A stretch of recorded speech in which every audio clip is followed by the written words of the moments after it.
passed away now.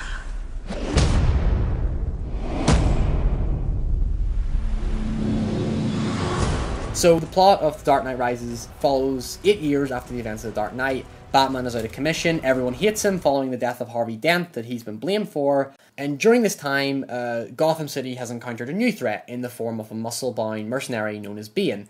So Chris, this film is written and directed by Christopher Nolan and is co-written by his brother Jonathan Nolan. I bet you don't know who any of those people are. I've heard of Christopher Nolan because I'm actually a fan of Batman, but otherwise, no. I think what makes Christopher Nolan a good choice for this is that he takes away that traditional superhero kind of film. Being that he comes from the psychological thriller point of view, this is where I find Batman stands out. So the hype, were you excited for this film?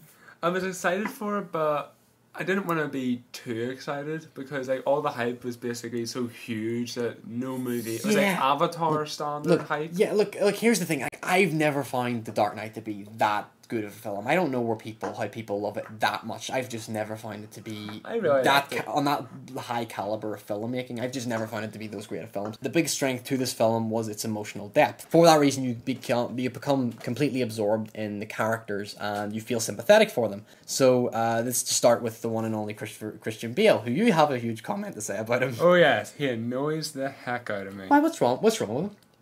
He just has a face. It's just his face. Do you know? His face is one only a mother could love. You just want to hit it. Harsh. You want to beat it up. It's like he just looks so bland. Have you not seen him?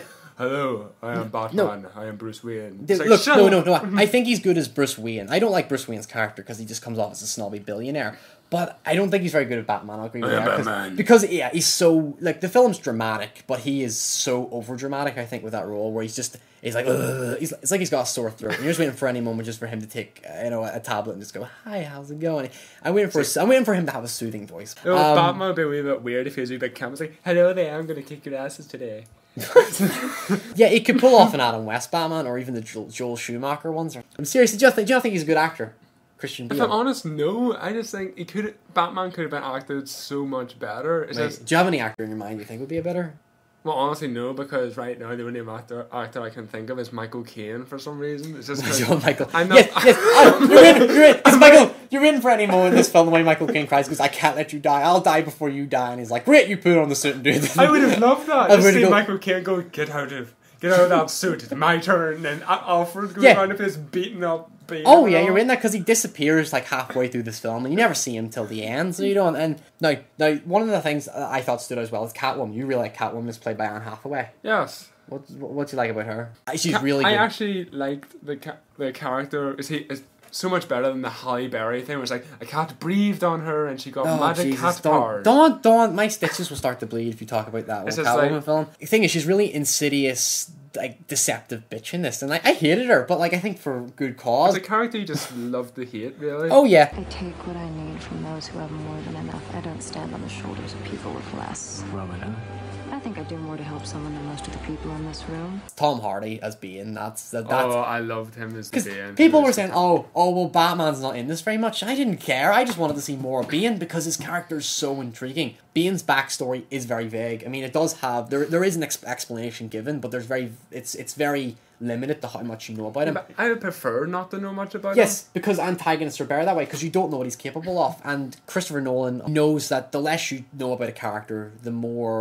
mysterious and the more evil they seem, and he's very intimidating in this. Like he's the kind of guy you think would pull a Chuck Norris on you if you weren't careful.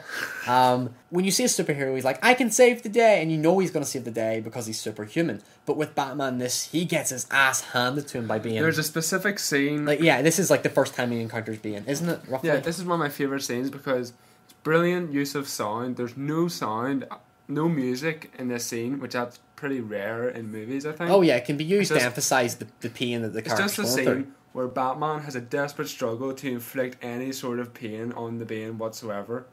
Yeah. Just Bane, he's punching he punches and Bane's just like, come on, I can take it. And the Bane's just standing there, like his head's flinching a little bit, but other than that, he just cracks Batman one. Yeah, he's on the floor, nearly dead. I bet you Batman just gets on and goes, oh fuck, why did I not just listen to Alfred? Oh fuck, my back. Oh god, call my mom. Oh wait, she's dead. You probably should have let Alfred do it at that point. Oh yeah, he should have. Like, I was waiting Alfred to come in with that tray and just beat the fuck out of him. Should have used the golf club he used in Batman Begins. Oh yes, I have remember Batman, but there's a real tension to this because you realise this film can go either way, and I think it takes away the predictability. In terms of scenes, the scene, look, here, I have to go over a problem that I had with this film, and that was it's so fucking long.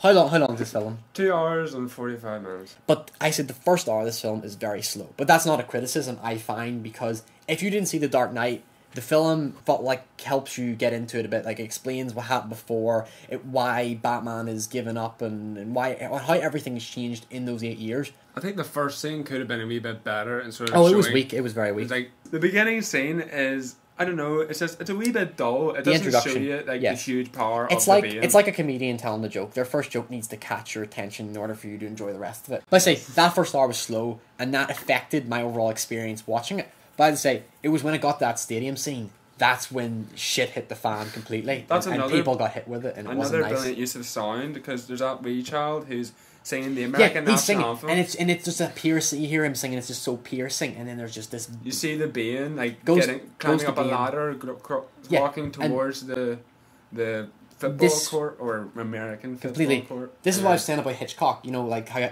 Nolan is clearly, this is a very Hitchcockian film because it goes from Bane to Joseph Gordon-Levitt's character to all these other characters, and it's this massive tense build up because you know there's something going to happen. These people are unexpecting it, and there was one thing I know. The heavy advertising ruined some parts of the movie because you'd heard the lines so much, like not their lines, that like, quote of alliteration. I haven't, not yet. Like whenever Catman says you've given these people everything, it's just like not yet. I heard it about 500 times already. But look, it just annoyed me. I think in the interest of time, we do have to wrap this up now. So, would you like to go first as a casual? Seeing you like this film probably more than I did. I really like The Dark Knight, and I think this movie matches it.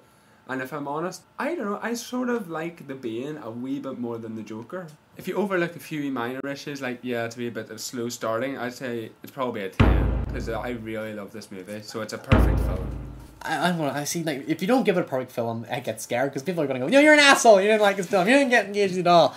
Just give your initial opinion. As my experience, this is definitely a must-see, but I have to give it a score, and I want to give it an 8, because I just thought the first hour was slow for me. If it was cut down half an hour, yes, this crowd could have pushed to a full 10 for me,